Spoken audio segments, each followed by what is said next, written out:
Hello and welcome to episode 3 in the series State of the State, Bayelsa 2019. In this episode, we will center our interactive analysis around the challenges Bayelsa is confronted with as a state and bring in approaches governorship hopefuls have outlined towards tackling them. Mr. Frank, it's good to do this with you once again. Mr. Paul, thank you. Thank you for having me. All right. In this episode, we'll center around how indebted Bayelsa is domestically and internationally, government-owned companies, how they should be run, pension liabilities of the state, religious undertakings by the government house itself, vested interest, duplication of government responsibilities, bogus and oversized government structure, as well as corruption and contract debts. And so let's begin with how indebted Bayelsa is domestically and internationally. Thank you, Mr. Paul.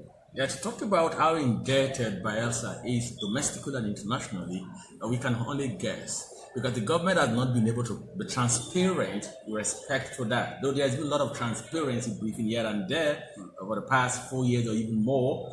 But they've not been able to come up with exactly how much money we are indebted to. So for that, we can't be specific. But it is quite obvious that the state is heavily indebted.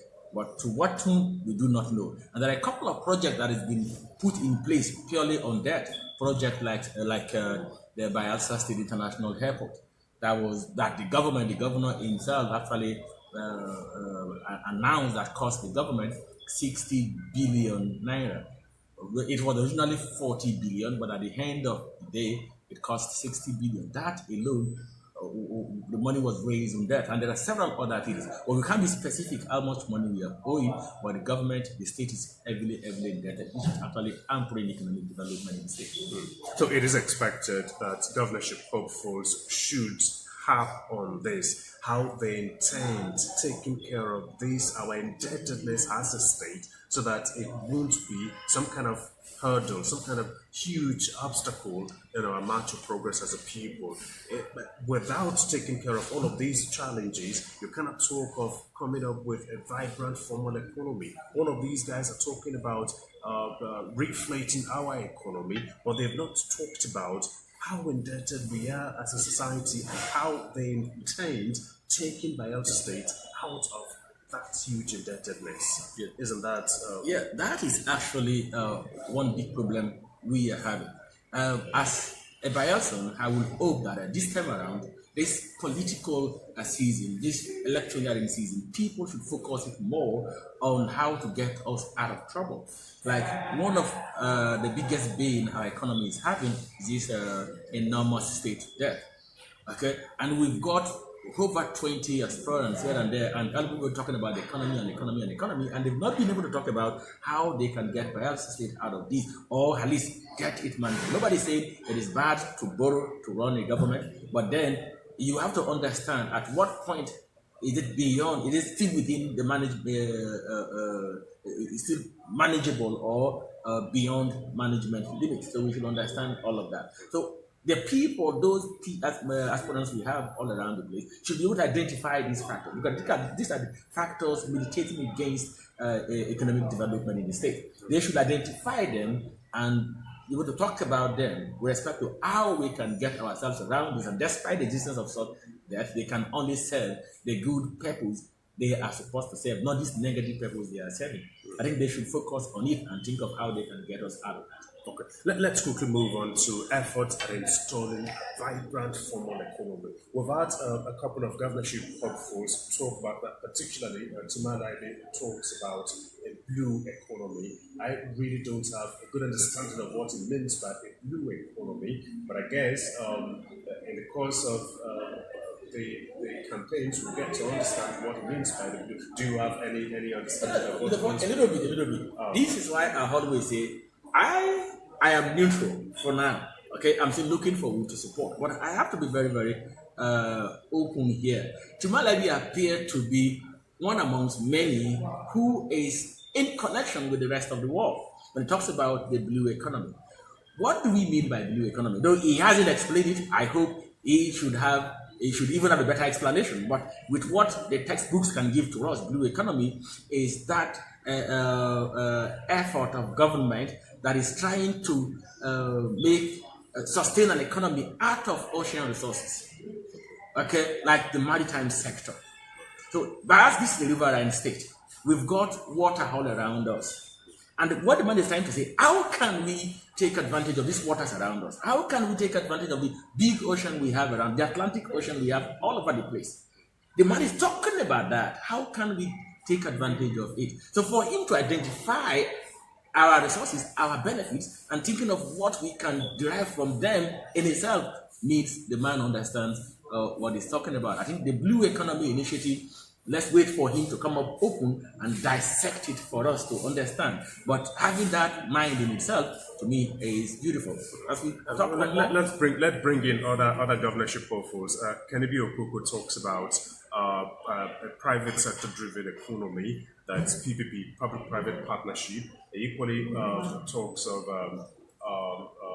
ensuring that oil companies that have everything to do with Bayelsa State are pressured in some ways so they could relocate to Bayelsa State. That could be an economic agenda is pursuing, and let's talk about how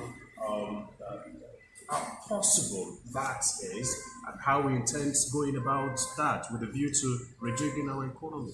Yeah, Kennedy Okoko is another guy that brings a lot of excitement in the process. I personally like him. He's new, he's just 41 years old, and he's an achiever. I understand all of that. And the one reason I like him is one of very few guys who are just what we can refer to as an air of fresh breath in the sector. He's just new, he's in here to do it. But he's talking about industrialization. Okay, that if he becomes the governor of Bayelsa State, is going to industrialize the state. That is broad. Then he makes another broad statement, but like saying making oil companies to relocate their headquarters from wherever it is now to Bayelsa State. How possible is that? I don't know, but he has said those things get to be done. I believe I'm a man of possibility, and I think that as far as we can talk about it, we can do it. The man talks about industrializing the state, but I want to make him to understand that industrializing the state is very good, but he should equally realize that there are sectors traditional to us. It will be easier if he can identify those sectors traditional to us and industrialize those sectors, then development will be better with us. I think that's exactly what Bolade again is harping on when he says agriculture and tourism. We have, without a doubt, we do have tourism potential. Without a doubt, we are to some extent an agricultural society. And so when Bolade again says, I'm going to rely heavily on agriculture and tourism to boost the economy and give poverty fatal blow, it's can cause some level of excitement. If only he would make the effort to to go in depth in his analysis of what he means by agriculture and tourism as factors to revamping the economy. Yeah. Bolade Gali is another guy I actually appreciate. I appreciate his presence there. He is a very responsible man, a gentleman, a man with experience, and he has taken advantage of all of that. He's always screaming the fact that he has a lot of experience when you talk about governance. I have no reason to dispute him. But he talks about his approaches appear to be agri and tourism. And these are things that are actually traditional to us. I will give him kudos for identifying what is traditional to us. Agri. Okay, but I equally will have to make him to understand that yes, it is not enough to say agri. But what are you talking about? You have to understand. Are you talking about agri within the neighborhood of plant and harvest, or you're talking about agri within the neighborhood of processing and manufacturing? Okay, which of these do we need as the people, and how do we go about it? How is it going to go about it? Is it by creating more awareness, by empowering local farmers, by providing loans here and there? He hasn't been able to talk more about that, though this campaign season, people don't talk, people don't engage the people, so they engage outsiders. So it's difficult for us to know what exactly they have. They make these kind of broad statements, and they've not been able to break it down. For Egali to say is banking on the agri and tourism, and talk about the portfolio just a few times. Tourism is another beautiful part of it, but the tourism part is one part of an economy people should understand. It's not actually a driver of an economy from the beginning. It can drive an economy only when the tourism relies on another sector of that economy. Is he talking about building the museum, or is he talking about turning the entire Bayelsa state into tourism site? I know you might be thinking about Dubai and all of that, but you should equally understand that tourism at this level needs to be put in place, needs to be built. And if it is already existing material resources that need to take advantage of, then it will need to work on them. But the two, tourism and agri, I think we have prospects. Quickly, let's talk about oversized government structure. We all know that Bayelsa is a small state. Ordinarily, should require a small structure with respect to governance that is effective in delivering the dividends of democracy. Well, we see our state has up to 15 ministries, I guess, and sometimes you really don't even understand what a particular ministry's role or responsibility is.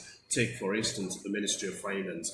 Ordinarily, we all know the Ministry of Finance is concerned with managing the financial resources of the state. But do we actually have a ministry dedicated to attracting development to Bayelsa State, to attracting economic development to Bayelsa State? Because I tell you, economic development is more a technical phenomenon than an economic one itself. And so there is the need for a ministry dedicated to economic development, or if that is not a possibility, then some kind of economic development commission that should be charged with the responsibility of coming up with development plans for the state. Societies all over the world attract development to themselves by targeting development.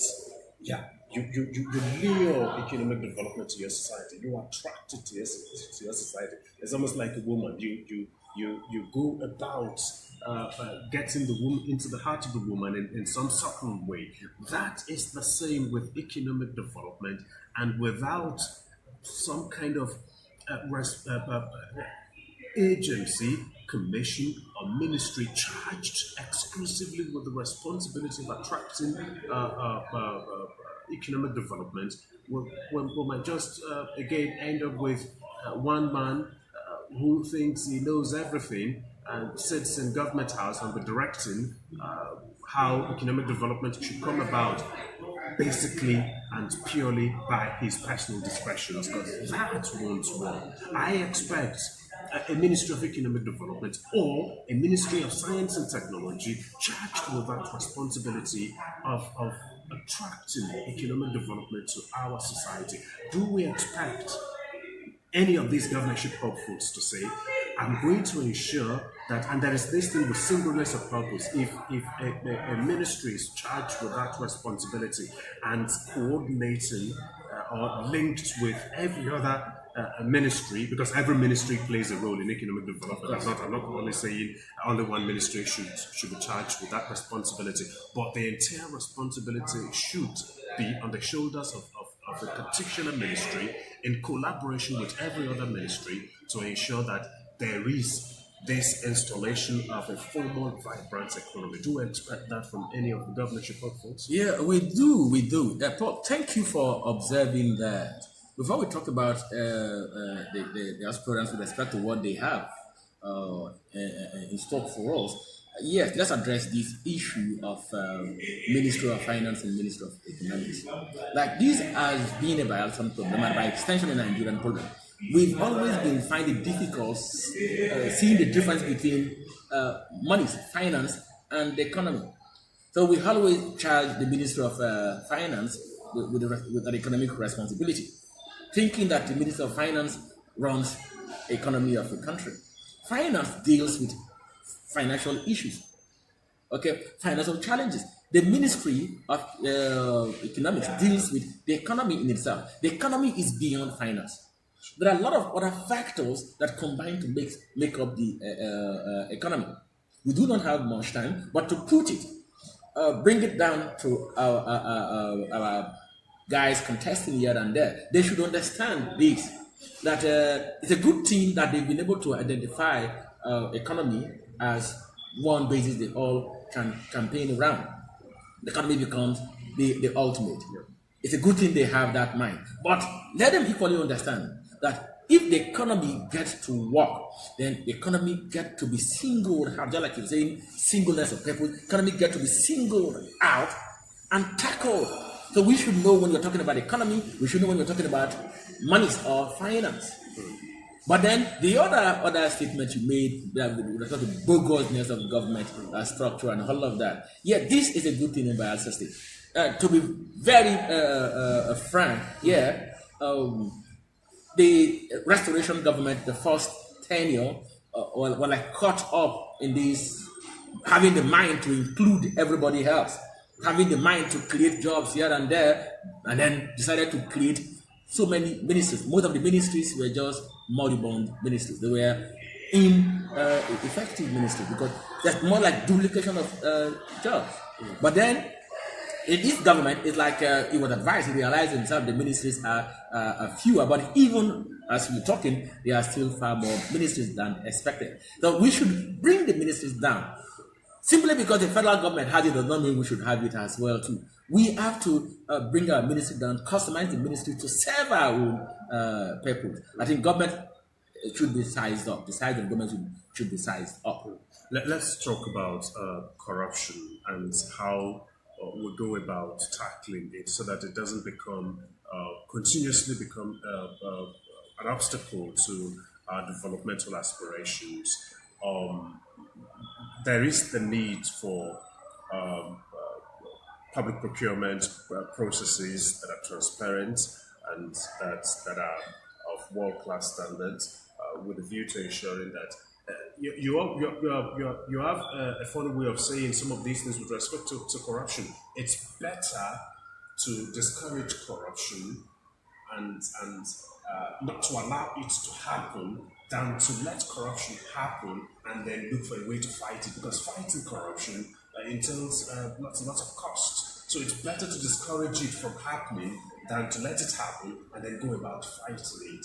Do you expect any of these governorship hopefuls to talk exclusively about how they intend minimizing the incidence of corruption with a view to ensuring that we don't go about fighting them and spending huge sums of money in the fight against corruption, and not allowing the effects of corruption cripple our developmental aspirations and efforts? Yes, for now, none of them have been able to say a thing about corruption. It's been abandoned. But they do not know that it's a major problem. In Bayelsa State, corruption of government institutions and public servants is more of a problem. Their attitude to power, their attitude to life, everything is so corrupt that it's more of a problem than even financial corruption. Okay, but when we talk about corruption, we talk more about finances, how much money they are stealing, whatever. But in the Bayelsa State, despite the fact that it is not the right thing, people think stealing money, if you find yourself in government, stealing money is a smart thing to do, and not stealing money is a dumb thing to do. We always do everything the other way around, opposite way. That is how we think in Bayelsa State. But it shouldn't be that. It shouldn't be that. So the aspirants should look at corruption very critically. Make some statement with respect to corruption, how they can fight it and how they can prevent it. Fighting it is one thing, it's important, but preventing corruption is more important. You don't put in place institutions and put a bunch of laws, act a bunch of laws around it that will allow corruption to be bred and get away scot-free. So let's look for a way to prevent corruption. Let's look for a way to protect our monies, protect our institutions, protect our cultural values, protect our political values, and protect our values as a human being, so that people all over the place, we'll talk about the German, we'll talk about the Bayelsa man, people know that these are actually upright and dedicated people and not just corrupt people. This is important simply because it is evident right now that there is more corruption in public procurement than corruption of one man dipping his hands into public coffers. Corruption happens when public assets are about to be acquired, and then people go about, okay, a particular asset that should ordinarily cost 2 million naira, because I am the one in charge who should go to the market to buy it, I would say 4 million. And then I will buy it for 2 million, and then pocket the other 2 million. Of course. That is where the main corruption is. That's what should be put in place to ensure that those kind of things don't happen. Public procurement, cleaning up the public procurement process. Yes, a lot of things need to be put in place, but for the fact of time, Yeah. we do not have enough time to talk about all of that. So I actually want to shy away from that, because if I start it, we won't be able to end it, because very soon you will tell me, Frank, time up. So let me not get into that and get straight to talking about Jonah. Yes, that's the Deputy Governor, John Jonah. He talked about consolidating the gains already made by the restoration government. He sees himself as better placed to continue as governor of Bayelsa State. To him, the restoration government has done wonderfully well, and that there is the need for continuity, there is the need for consolidation. I heard him talk about the fact that he's been there from implementation to execution phases of most of the economic policies and programs of the restoration government, and so he is better placed, and that if given the responsibility, he will do a better job than the other hub folks. That's what he said. There is this beautiful thing with respect to continuity and consolidation.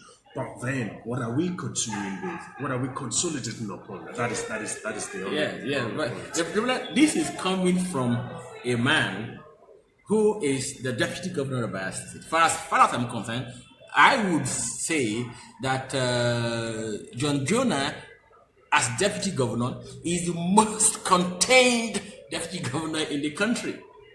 Okay, it's so contained that in Bayelsa State sometimes we forget that we even have a deputy governor.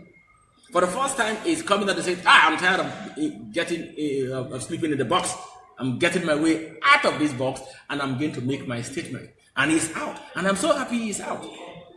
And then we are expecting to hear him telling us different things, telling us what the people want to hear. And then only for him to come out to say that he's going to continue with whatever it is the restoration government has done. We've had the restoration government for it's going to 8 years now. It is not enough for somebody to come and say, we will have it for another 4 years. What are they talking about? Are we to blame him for all the errors of the restoration government? Are we to blame him, praise him for all the good part of the government?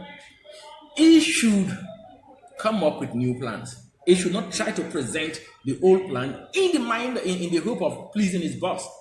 Come up, give us new things. Let us make us to understand the difference between him and the government. As a Bayelsa, whoever that emerges as the governor, I would never at any point expect that the person will abandon what the government has done, as the restoration government has abandoned what the Timothy Silva government has done, those projects the Timothy Silva government has done.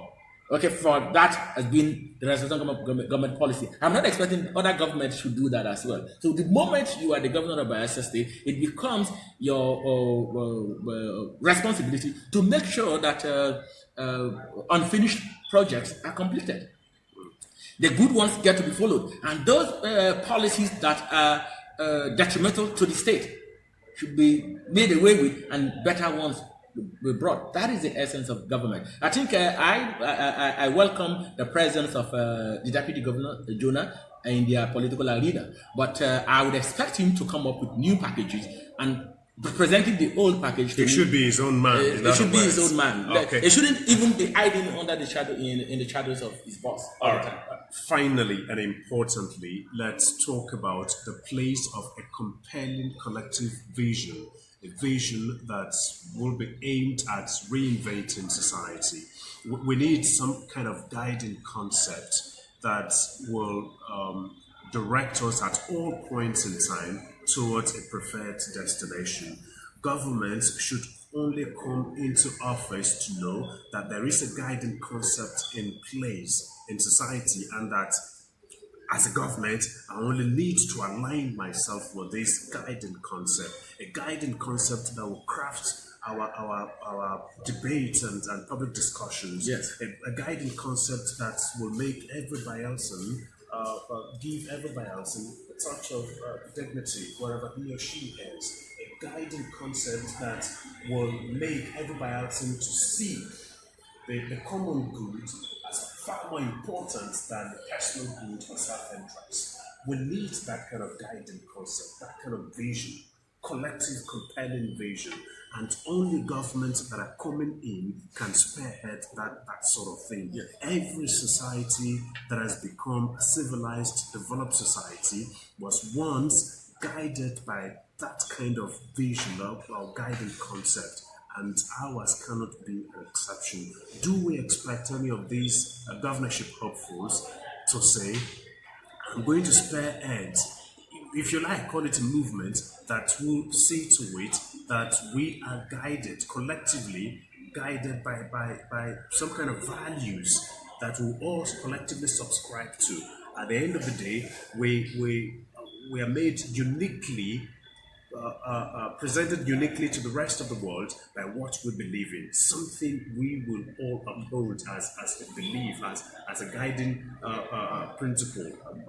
The need for us to see the good, again, the need for us to see the good of Bayelsa State as first principle. Yes.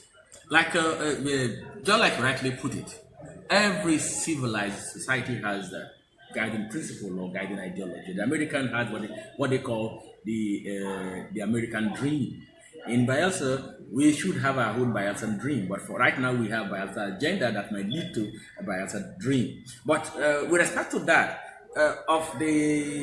because you try to relate that to the aspirants, the four aspirants we've talked about scantily here, like John Gina, the deputy governor of Bayelsa State, and then Chimia Laibi, and then Olade Egali, and then Kanibio Koko. These four persons we've covered today. Yes, I think these are all people of integrity. These are all experienced persons in one way or the other. Some are experienced in government and others are experienced in private sector in their business. So we can rely on them to come up with something like that. But they can only do that if they understand where politics stops for governance to pick up. Right now we are playing politics. But the moment we've got the governor, we should realize that politics has stopped. Time for governance. So when we're talking about governance, now the welfare of the people takes the front seat. At that point, if they are what they say they are, then they will be able to bring measures to make sure the future of Bayelsa is protected. But we can't continue like this. We have to come up with a guiding concept. We have to come up with some kind of autonomous bodies, institutions that will be responsible for coming up with standard setting. So if we're criticizing a government on the basis of economy, it should be criticized against the platform of what has been provided by any institution or body that is responsible for standard setting. And for that to happen, the government should make deliberate effort, work with the private sector, come up with a standard setting institution. Then the institution should be the people to set the standard. So if you are contesting, it doesn't matter wherever you are. It might be APC, PDP, or ABGA, any kind of party you like, but your campaign is going to be based on the standard that has been put in place, that has been set for you people to follow. So if, for instance, we're saying in the next Bayelsa State will become a developed, prosperous state in an underdeveloped country or in a developing country, and we have a 30-year timeline. All the elections we will have within this period everybody should come up with their plans to make sure Bayelsa get to that destination in 30 years. the road they might follow might be different, but the destination should always be the same. But as it is now, the destinations are different, the roads are different. We are still not going anywhere. All right, that's on this episode of the series State of the State Bayelsa 2019. Like I always like to end, the State of the State Bayelsa 2019 is the personal effort of Frank and I with a view to getting involved in the political process that will ensure that a government comes into office in 2020, February 14, that will be there for the state, for the good of the state, and not for any other thing. And so we would like you to continue to follow us, continue to like our videos, continue to comment on our videos, and continue to importantly subscribe to our